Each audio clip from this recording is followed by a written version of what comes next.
Mythical creatures have been seen all around the world. They are the center of stories and events in different locations. There is the Mothman in West Virginia, a large man-looking monster with large 10-foot wings. Reports say his eyes glow red when a light is shined directly at them. Scotland has its famous Loch Ness Monster, a large aquatic being that lives in the depths of Loch Ness. The Pacific Northwest, Oregon, Washington, and the British Columbia have reports of a hairy man that is known as Bigfoot. Today, we travel to the small mountain town of Laramie, Wyoming. There have been reports of a monster there that goes by the name, the Vedauwoo Monster. We start our journey with Dr. Williams, an expert cryptozoologist at the University of Wyoming. I'm Dr. Williams. I'm a cryptozoologist. I study mythical creatures. People call them mythical. I don't call them mythical. But creatures that are largely misunderstood in this world that exist. I grew up here in Wyoming. I'm a Wyoming native. You know, people ask me, what's the difference between Wyoming and Colorado? And I say, well, people in Wyoming work for a living. So we're a very down-to-earth people here, which is why the Vedauwoo Monster is such an incredible find, because you're talking about people who are rational, who are down to earth. And so anyway, that's where I have this passion and this love. The fact that I have the Vedauwoo Monster living in my own backyard is wonderful. But with very little proof, why is Dr. Williams so interested in the Vedauwoo Monster? As a cryptozoologist, I have been all over the world studying mythical creatures like the Vedauwoo Monster. I've been to Loch Ness. I've actually taken a boat along the Loch Ness searching for the Loch Ness Monster.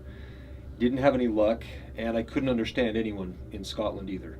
But I've been in Egypt, I've been in other parts of the world where they have these stories of these mythical creatures, and they're only called mythical because most people haven't seen them yet. Unlike me, who has spent a lot of time researching the Vedauwoo Monster and have actually seen him. Vedauwoo is a large area, so where's the best location to truly view the monster? Well, I would say Vedauwoo for the Vedauwoo Monster. But if you want to be more specific, Turtle Rock, of course, has some wonderful hiking. There's a lot of people come and do rappelling, up and down on the face of Turtle Rock. We did just that. We decided to visit Turtle Rock to see if we could get any good vantage points. We did, but unfortunately were unable to see the Vedauwoo Monster. Instead, we found two random campers out there during the winter.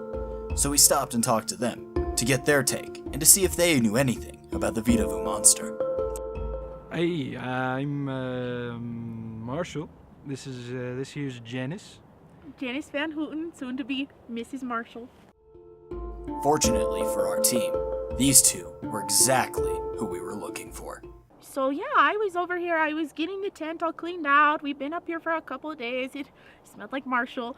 And so then he was going to build us a fire so that I could, cook for us a little bit. And we were going to have some bacon and some potatoes, but that's not what you want to hear about. So that's what I was doing, is I was cleaning and cooking, wifely duties. So, and then Marshall says, hey, do you see that naked hairy man over there? And I said, I don't want to look at any naked man but you. And he said, no, you have to see this. And so I looked. And there it was. And there was the monster of Vedauwoo. Very big indeed, yeah. So which locations seem most common to see the Vedauwoo Monster?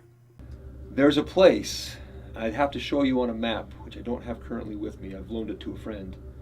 But there's a place on Vedauwoo where it provides a perfect sort of an overlook of the entire valley below of a lot of the campground.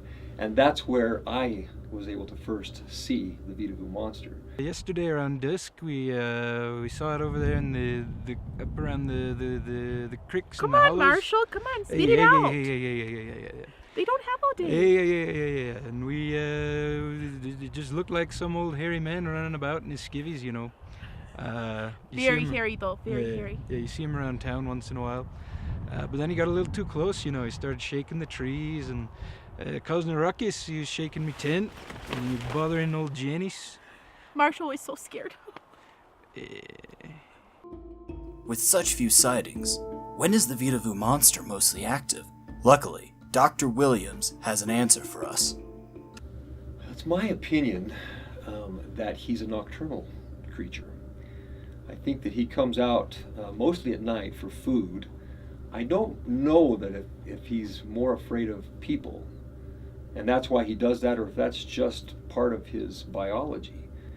But regardless, it was at night when I saw him, and I had to use special night vision goggles to capture him, to see him, and to find out where he was.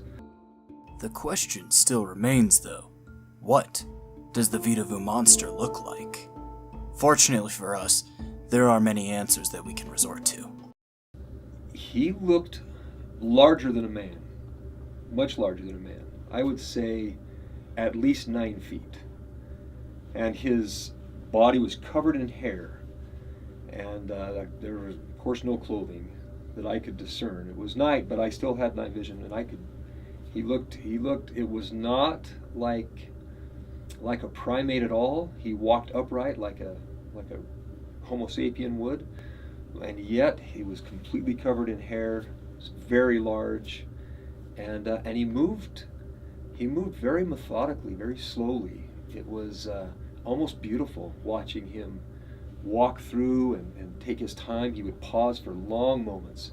I don't know if he was sniffing the air for prey or to sense if there was danger, but he would pause and take his time, and then he would move on to another spot, and it was beautiful to watch. It was fascinating. It was huge. My Marshall here, he's over 6 feet tall, and it was probably a foot taller than him. Very hairy, very long. It looked very coarse. It didn't look like a soft monster, not even a little bit, honestly. Hair all over. It wasn't wearing any clothes, nothing whatsoever, but it's shaped like a man.